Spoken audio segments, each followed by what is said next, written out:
In the days after the first debate, you sent out a series of tweets from 3 a.m. to 5 a.m., including one that told people to check out a sex tape.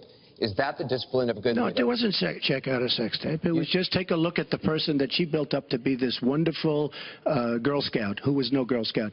By the way, just so you understand, when she said 3 o'clock in the morning, take a look at Benghazi. She said, who's going to answer the call at 3 o'clock in the morning? Guess what? She didn't answer because when Ambassador Stevens... The question is that the discipline of a good leader? 600 times. Well, she said she was awake at 3 o'clock in the morning. And she also sent a tweet out at 3 o'clock in the morning, but I won't even mention that. But she said she'll be awake. Who's going to... The famous thing, we're going to answer our call at 3 o'clock in the morning. Guess what happened? Ambassador Stevens sent 600 requests for help. And the only one she talked to was Sidney Blumenthal, who's her friend, and not a good guy, by the way. So, you know, she shouldn't be talking about that. Now, tweeting happens to be a modern-day form of communication. I mean, you can like it or not like it. I have, between Facebook and Twitter, I have almost 25 million people. It's a very effective way of communication. So you can put it down, but it is a very effective form of communication. I'm not unproud of it, to be honest with you. Secretary Clinton, does Mr. Trump have the discipline to be a good leader? No. I'm shocked to hear that. Well, it's not only my opinion, it's the opinion of many others, national security experts, Republicans, former Republican members of Congress.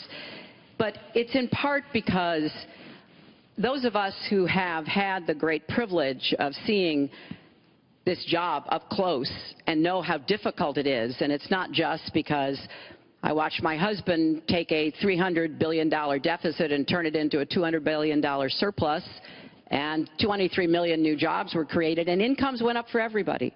Everybody. African-American incomes went up 33%. And it's not just because I worked with George W. Bush after 9/11. And I was very proud that when I told him what the city needed, what we needed to recover, he said, you've got it, and he never wavered. He stuck with me.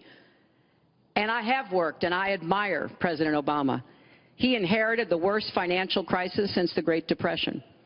That was a terrible time for our country. We have to move along. 9 million people lost their jobs, 5 million homes were lost, and $13 trillion in family wealth was wiped out.